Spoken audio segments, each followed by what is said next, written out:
All right, hello there, AP Human Geography students. Let's learn all about cultural diffusion today. This is a huge topic that they just love to talk about on the AP test, so make sure your learning cap is tight on your head.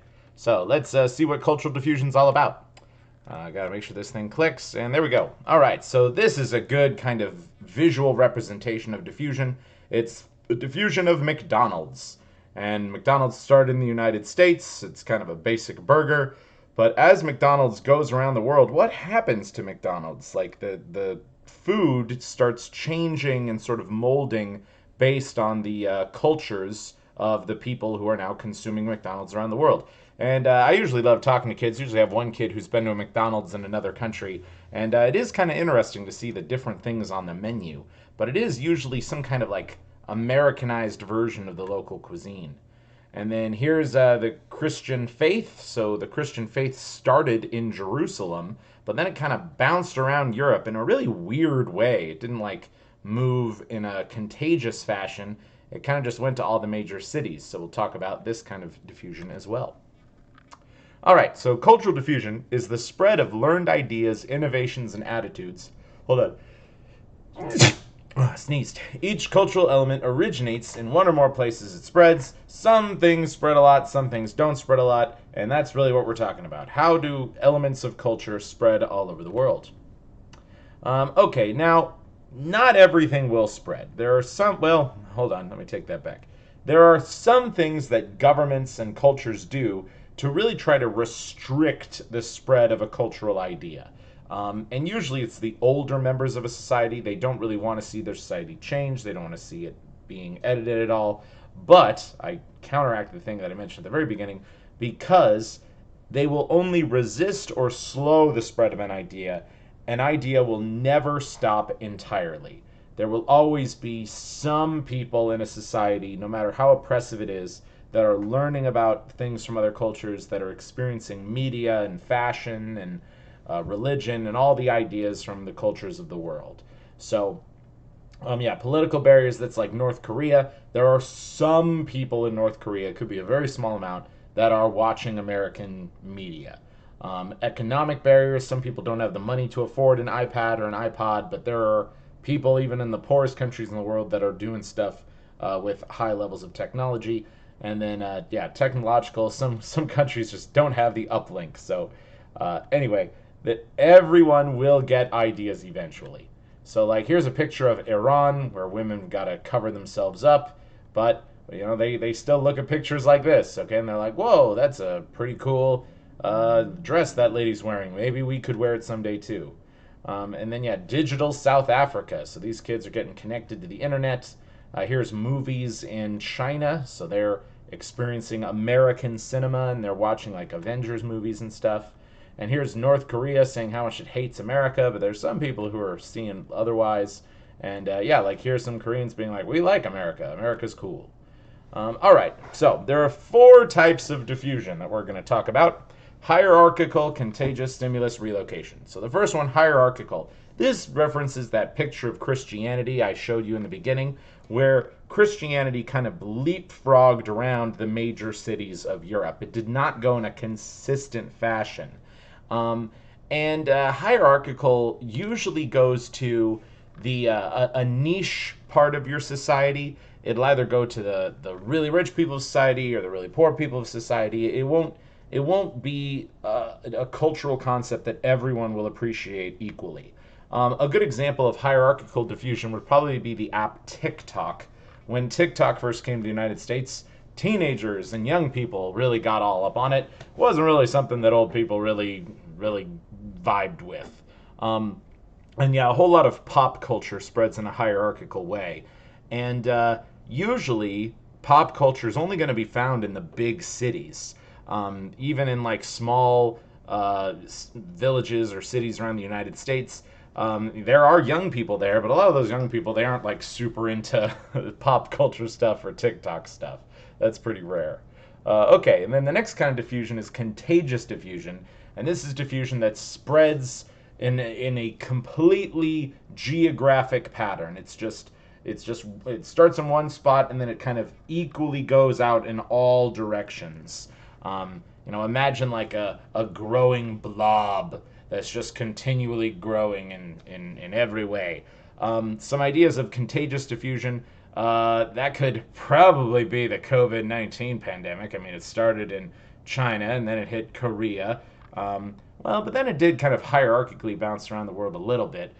So maybe COVID isn't the best example. But something else with contagious, I would say like a lot of restaurant franchises. I know like In-N-Out Burger started in California and it's grown all over California. It's hit Oregon, Arizona, Nevada, and I don't know if In-N-Out Burger's in Utah yet, but the In-N-Out Burger is definitely not on the East Coast. So they're trying to focus their spread in a geographic pattern. Okay, and then we get to stimulus diffusion. That's when only certain parts of an idea or a concept are accepted. An idea of stimulus diffusion could be like people in the Soviet Union wearing blue jeans. They're like, we like American clothes, but we don't like American ideas. And stimulus diffusion, this is always kind of a hard one to fully identify, but it's when yes, they are receiving a cultural idea or a cultural element, but they're definitely molding it up to where it's almost something different. And you'll actually see a lot of stimulus diffusion with Christianity.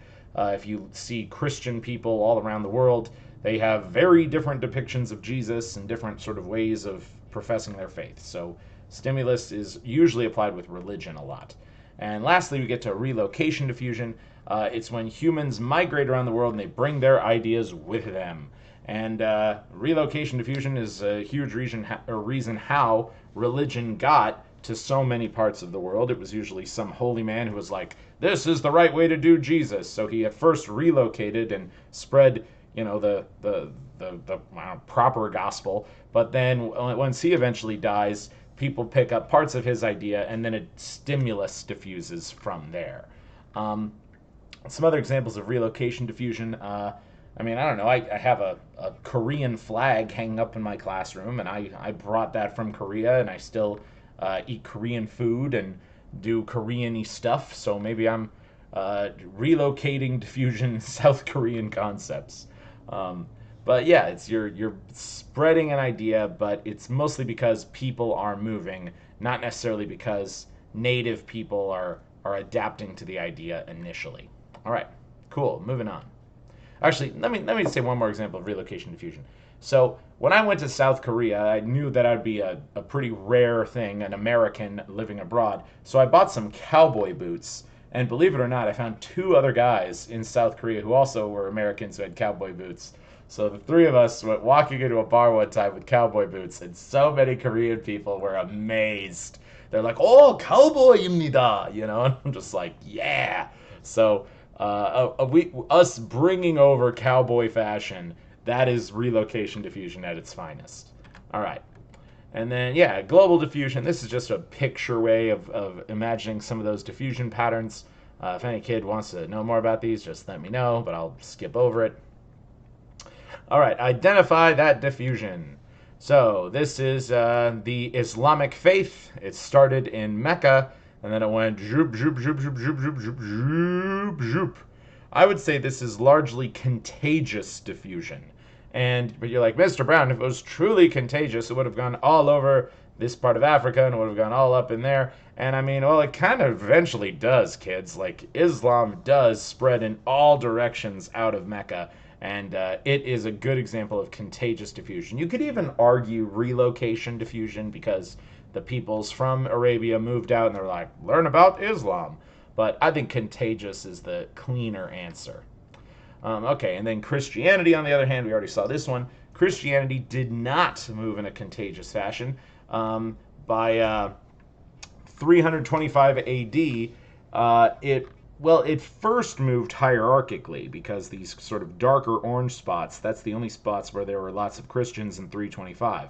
And then maybe later you could argue that after it was a hierarchical diffusion, it kind of contagiously filled in the gaps. But initially, it definitely was an example of hierarchical. It kind of went to just the big cities, and people in the countryside, they didn't learn about Jesus until a long time later. All right, the European colonization of Africa. Whenever you see the word colonization, you can almost guarantee you that it's going to be relocation. But maybe if they talked about like how when these white people came to Africa, they mixed with the local people and they came up with some new ideas, and maybe that would be stimulus. But just seeing the title of this map and knowing that it's in relationship to cultural diffusion, I'm going to absolutely say relocation. And then, yeah, here's different kinds of religions in Africa. So the traditional religions, I mean, that's the traditional cultures. There was no real cultural spread from anywhere else. But you can see that the Muslim faith hit most of North Africa through that contagious diffusion from the Middle East, and the Christian faith hit Africa from the relocation diffusion from Europeans moving in there after the fact. All right, we'll skip that one. And then, why am I? Oh, these are just different versions of Christianity around the world. So it's just kind of interesting to see the stimulus diffusion of it. So what do we got here? More Catholic is green, more Pentecostal is yellow, and more Orthodox, more Protestant. So Germany is kind of the big Protestant zone, but Pentecostal is sort of a version of Protestants as well. So these are just where you'll find big bunches of Christians all around the world. I'm surprised there's so many Catholics in Japan. That's interesting to me. So you see, this is the Pope, and here's some other priest guys, priest lady.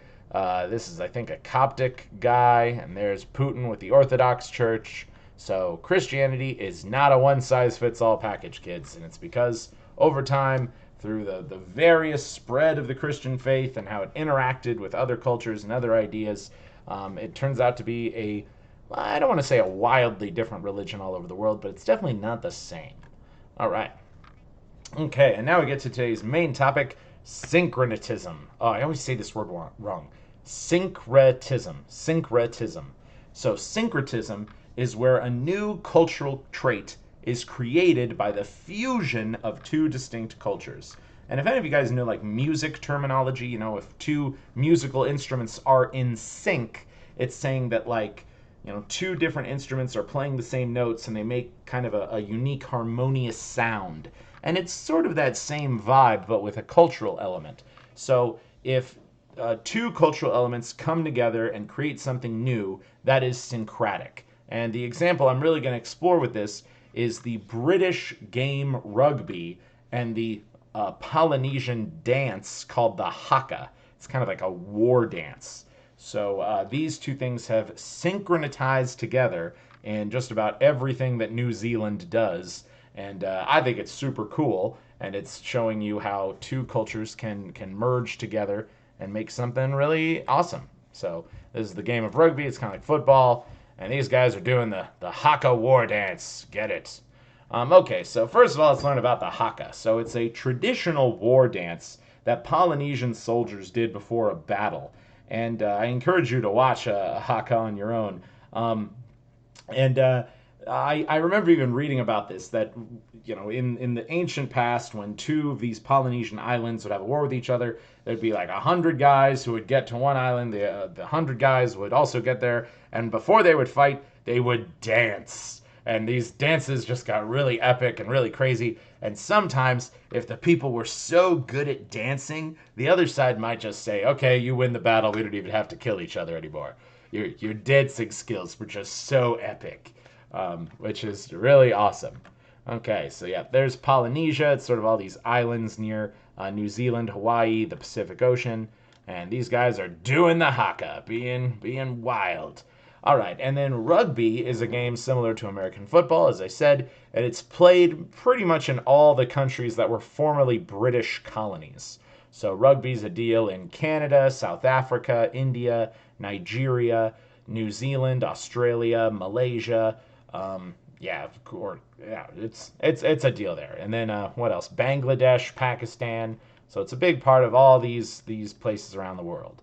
So there's rugby, they're running the ball, and there's everywhere they play rugby. Okay, so the use of the Haka is now performed before a rugby match all over the world today, which is pretty cool. And it started in 1884, so this has been going on for a long time. And it was the New Zealand rugby team, when it competed against the Australian team of New South Wales, they did this Maori war cry dance to introduce themselves before the match, and it really like inspired people. And it's this tradition that New Zealand especially does all the time, but I think Australia's adapted it, and I think some other countries are adapting it too. So even countries that don't really have the Polynesian cultural heritage have learned from watching the New Zealand team. They're like, that's kind of a really cool thing. We're going to do that too. So all these people are now doing this dance before rugby, and it's a call to synchronize and integrate with Polynesian culture. So, yep, there's these guys doing the Haka, and those are the lyrics, the hairy man who fetches the sun. Yeah, the Haka's pretty intense. Look it up, kids. Okay, so now let's look at some picture examples of syncretism, and we'll explain sort of the two cultures that fuse together to make it happen.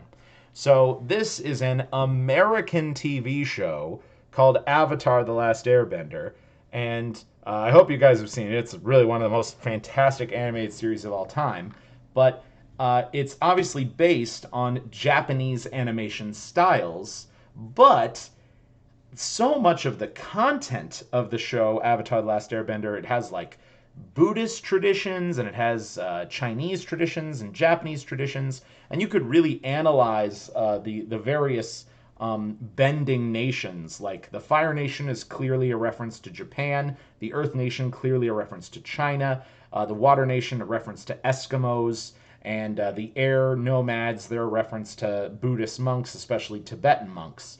So the content of the show is a syncretism, kind of a reference to four cultures in Asia.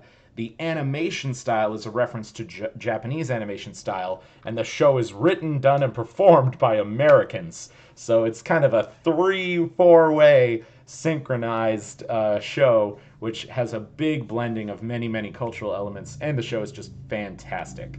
All right, and this is orange chicken. Hopefully it's everyone's favorite thing to get at Panda Express, and you would be shocked to know that orange chicken is not a Chinese thing. Like if you go to China and you're like, I want some orange chicken, they're like, we don't know what you're talking about. And orange chicken was invented by white people who ran a Chinese restaurant in San Francisco, and they're like, wow, this tastes really great. Let's sell this and call it Chinese food, when in reality it's completely an American creation. But I would challenge you to go to any Chinese restaurant in America, even if it's run by legit Chinese people. Everyone here in this country has orange chicken because it's now a synchronized part of the American Chinese food cultural traditions. Jazz music. Yeah, jazz music is traditionally played by African Americans, but they're using instruments that have European historical references. So, like, you go to Africa, you're not going to find saxophones and trumpets, okay? Those were European inventions, and when they came over to the New World, Africans got their hands on them, and they came up with a totally new style of music. So it's a blend of kind of African rhythmic styles, but with European instruments. And then, shoot, I don't even know where to go here. What is that? That is a burrito with sprinkles on it. And then there's a burrito with shrimp in it. Well, that actually looks pretty good, I'm not going to lie. This is a lot of just crazy things, I think, at the Taco Bell menu. Yeah, see, it says Taco Bell right there. So all these weird, wacky desserts is definitely a blend of sort of Hispanic food with things that white people want to eat. And then French fries with mayonnaise. There's usually like one kid in every class who says that's a good idea, and almost every other kid thinks it's gross. But, I mean, French fries is traditionally French food, and then mayonnaise is just something white people eat all the time too, I guess.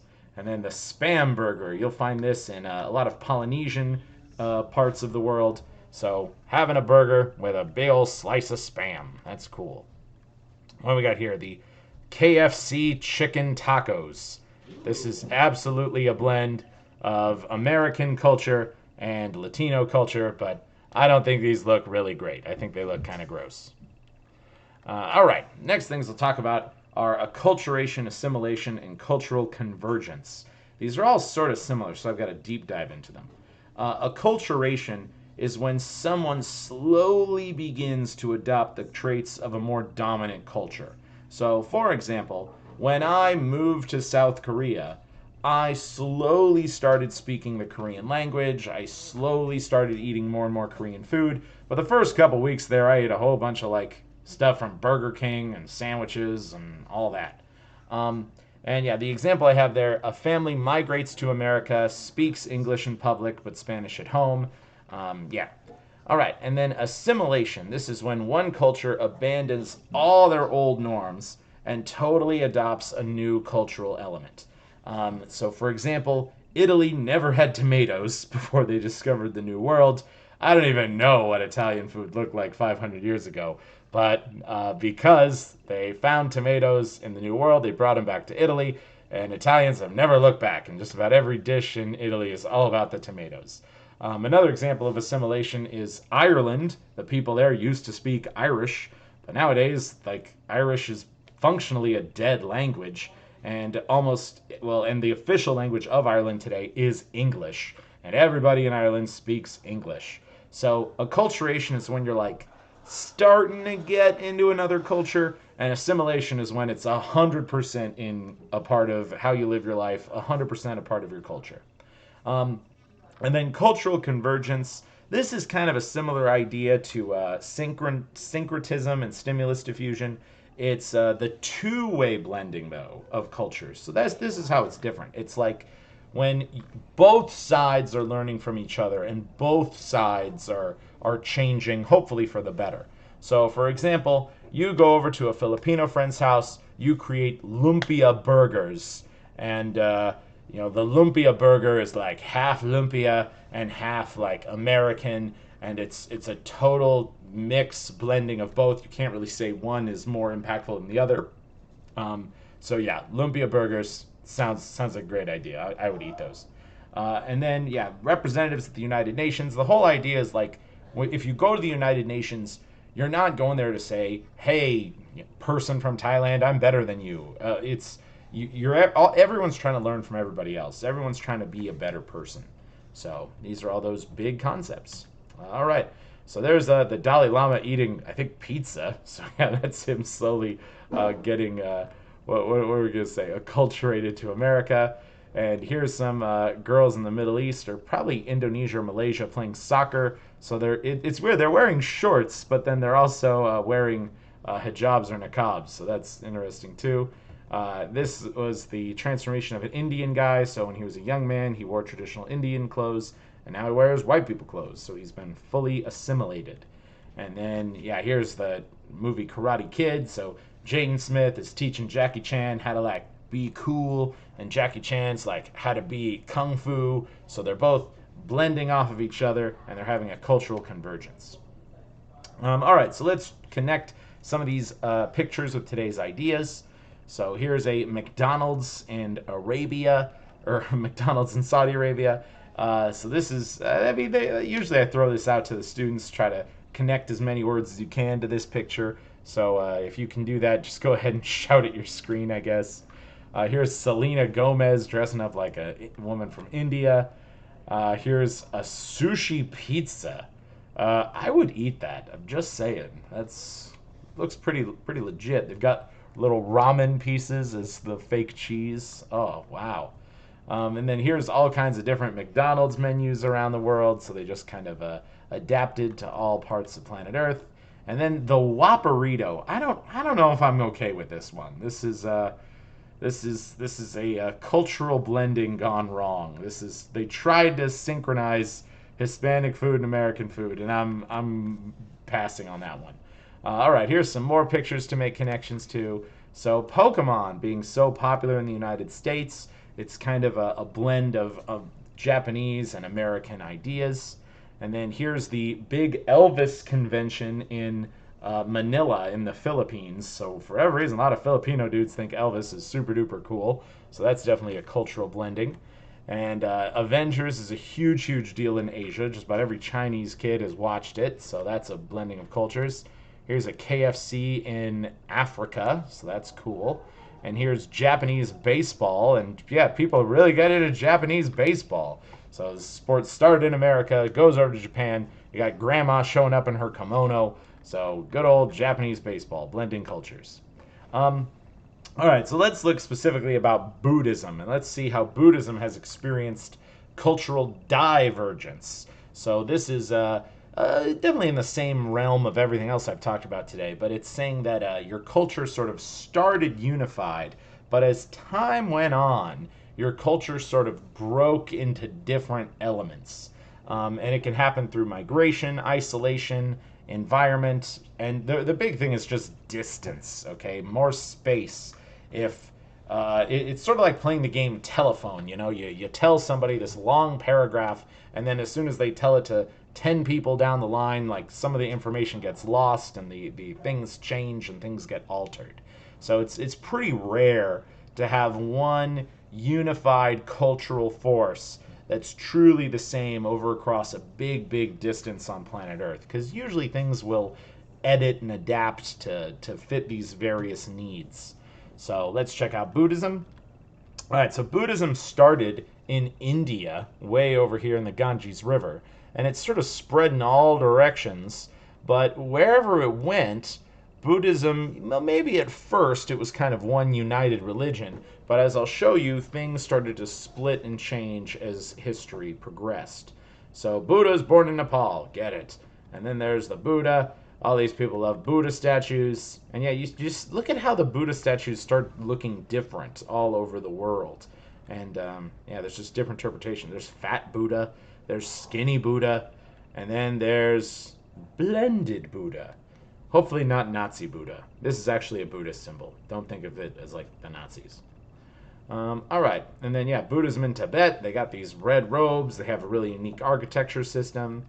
And then Buddhism in Thailand. They got orange robes. Their architecture looks super duper different. Definitely fitting to their environment.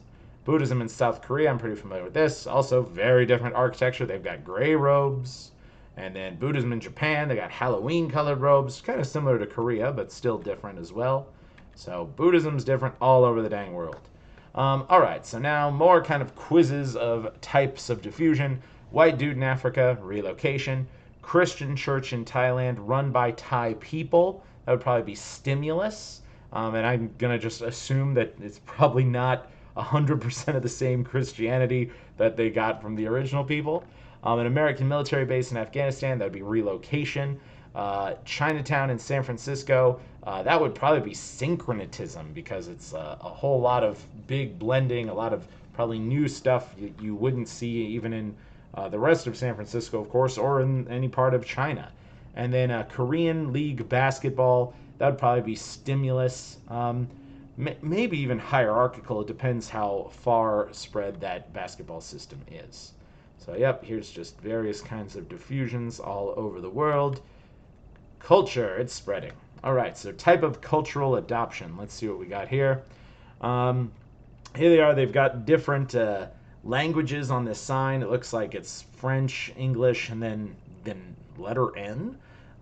So I would say that this has got to be some kind of, like, maybe they're slowly acculturating with some English-speaking parts of the world. And I know more and more people like to use English. Yeah, these guys are getting acculturated with cell phones. They're like, how do cell phones work? I'm trying to figure it out. Nigeria has more English speakers than the United Kingdom. That's pretty wild. So that's showing that maybe they've even fully assimilated to the English language, if they've already got more people that speak English than in the country that created the English language. And yeah, here's some Korean kids playing football. So I don't think football's super popular in South Korea, but the fact that they're doing it shows some level of acculturation. American Ninja. This is cultural convergence for sure. So it's the deadliest art of the Orient, now in the hands of an American. Wow, cool. Cowboy Ninja Viking. Hey, three-way cultural convergence. And the sushi burrito. I've had many of these. I'm a big fan. This is this is a great example for so many of these cultural ideas coming together that I've talked about through this whole lesson.